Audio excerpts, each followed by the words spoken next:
a world where myth intertwines with reality and fantastical beings tempt fate and fortune. With a new mechanic and roster, each path, decision, and encounter will paint your journey.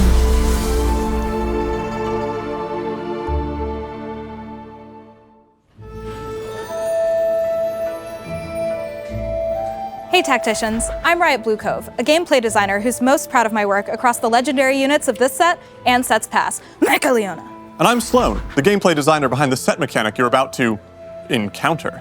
We're so excited to welcome you to our new set, Inkborn Fables. In the world of Inkborn Fables, brushes with fate and mythical creatures are inevitable. So we created Encounters, a new mechanic that brings the thematic to life. At various points in each game, you'll have chance encounters with legendary beings. They can be just for fun, or literally game-ending. Some encounters have a small impact on your game. If Alawi shows up, she'll grant you some free rerolls. Encounters set, and all tacticians get way bigger, then shrink down a bit, with no gameplay effect. Why, you ask? Well, set's just passionate about bulk and cut cycles, and sometimes it's fun to have a more normal game of TFT. Then, there are the game-changing encounters. Cho'Gath, for example, gives players a choice. Feed the beast and permanently sacrifice a shop slot in exchange for a reward, or play it safe and keep your shop fully intact. I've got to talk about this next one, which comes from some very loud player feedback. Fishing minigame enthusiasts, we see you. When you meet Tom Kench, you'll want to stand in puddles to collect fish for the River King. The more fish you collect, the more loot everyone gets. And then there's the Kain encounter. If Kain appears, he'll announce his return on a predetermined stage. When he returns, he ends the game. Whether you're first or eighth when that time comes, your fate will stand. Encounters will show up in a variety of ways and will impact all players equally. Over the course of the set, you'll have the chance to see more than 70 unique encounters, but expect some of the spicier ones to be more rare.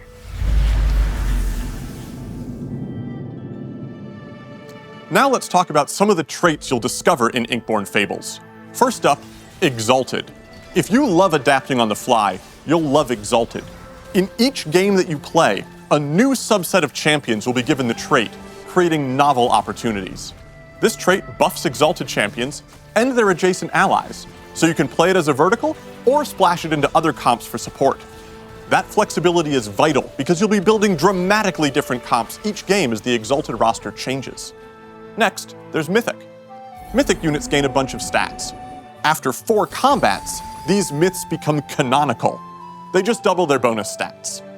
Hui, League's sad lad artist, will make his debut as a 5-cost Mythic.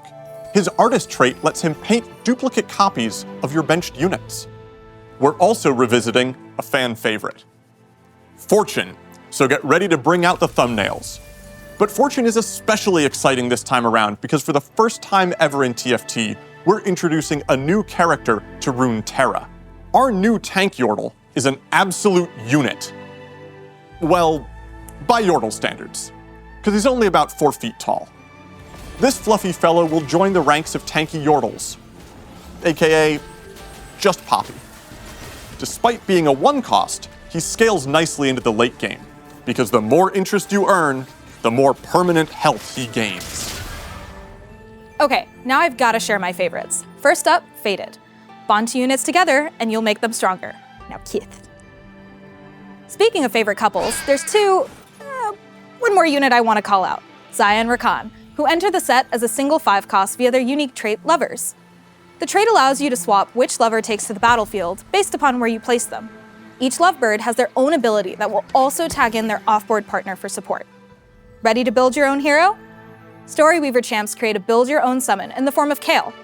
As you write her legend, through reaching trait breakpoints, you'll have the ability to empower her spell, grant her a new passive, or even see her ascend. Now we'll pass it over to this set's engineering lead to give you more info on the 5-cost for Storyweaver that required all new tech to live up to her Blade Dancer moniker.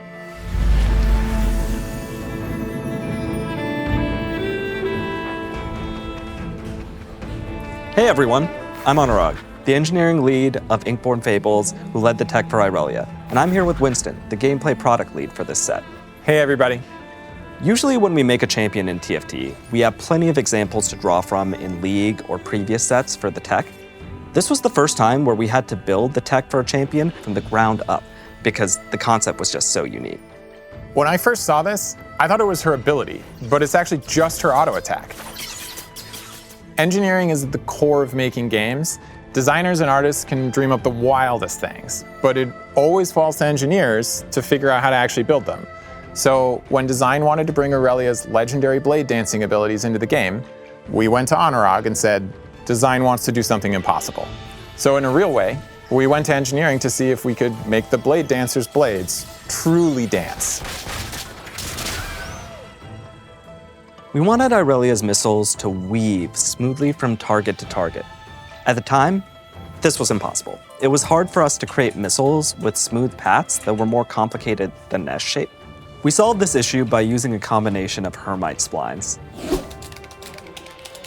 These are basically equations that tell a missile how to move in a specified shape from point A to point B, while making adjustments for the chaos that is a fight in TFT. So basically, whenever Aurelia hits a target, she decides what the next target should be and how intensely the missile should turn to the next enemy. Then after she hits them, she repeats the process. And things like this unlock new possibilities for the future of TFT. Inkborn Fables is a prime example of how we're trying to push the boundaries of TFT as a major player within League Tech and the Runeterra universe. Our new tank Yordle unit is of course another example of this, but there's even more we've been working on. Elune, who you know as Aphelios' twin sister, has always been the disembodied voice and never the independent lunar being. Well, now she's making an appearance of her own, so she can blast her enemies with lunar energy. Inkborn Fables is the most content-heavy set we've ever created, thanks to the efforts of all of our teams working in harmony, including QA, art, engineering, design, and many, many more. But these teams aren't the only ones cooking up new content and experiences for you. Hey Alex, can you paint us a picture of what you folks on cosmetics have been working on?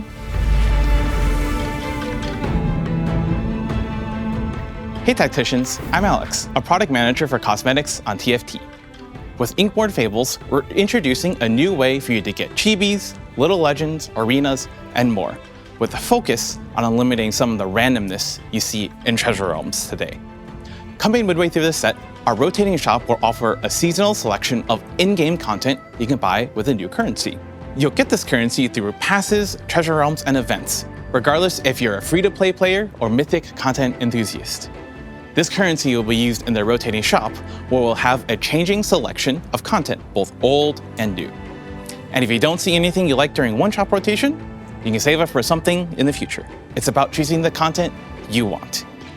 The overall goal of this update is to increase agency in how you choose to approach collection.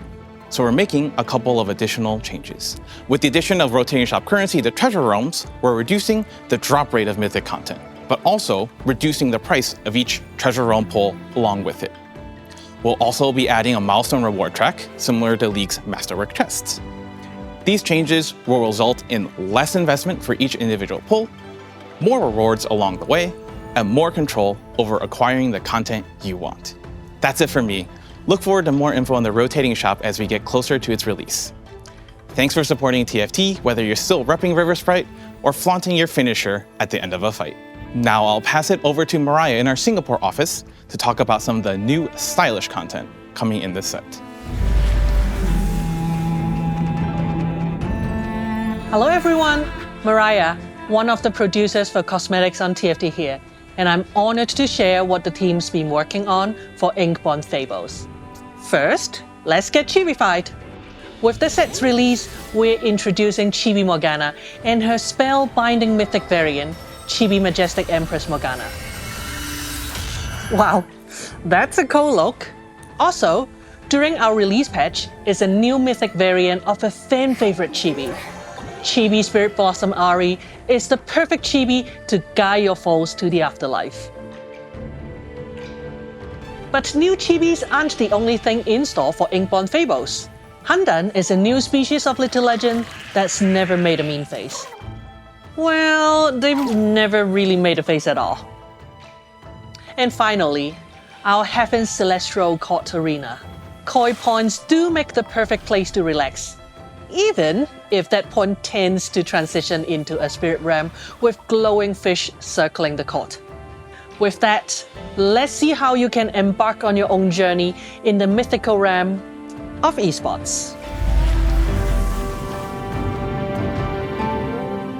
Hey Tacticians, I'm Michael Sherman, lead for TFT Esports. Since our last dev drop, we've had a few major events. So let me start off by saying a huge thank you to everyone who came out to Vegas for the first TFT Open. Congrats to Malala, who took home our first ever Tacticians belt. It was such an incredible weekend, and I can't wait for our next Open at the end of this year. On top of that, we just crowned our Remix Rumble champion this weekend.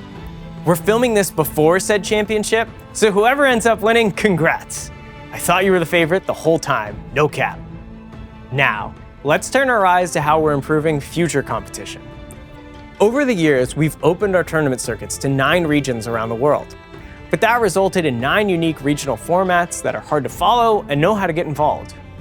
We've also heard that competitors feel like they're playing in qualifiers for qualifiers, and the seeds that set championships don't represent regional strength. So, starting with Inkborn Fables, our regional cups will be shifting to a pan-regional model, built around EMEA, APAC, the Americas, and CN. This allows us to simplify formats around the world. This way, competitors can better represent their servers, build new rivalries, or friendships, and take advantage of TFT's unique ability to compete cross-regionally without lag being an issue. These pan-regional tournaments will also become the new path for players to earn a spot into set championships. Expect an update from the esports team with all the particulars soon. And with that, I'd like to thank everyone who's ever cheered for their favorite TFT player during Remix Rumble, and welcome you to Inkborn Fables.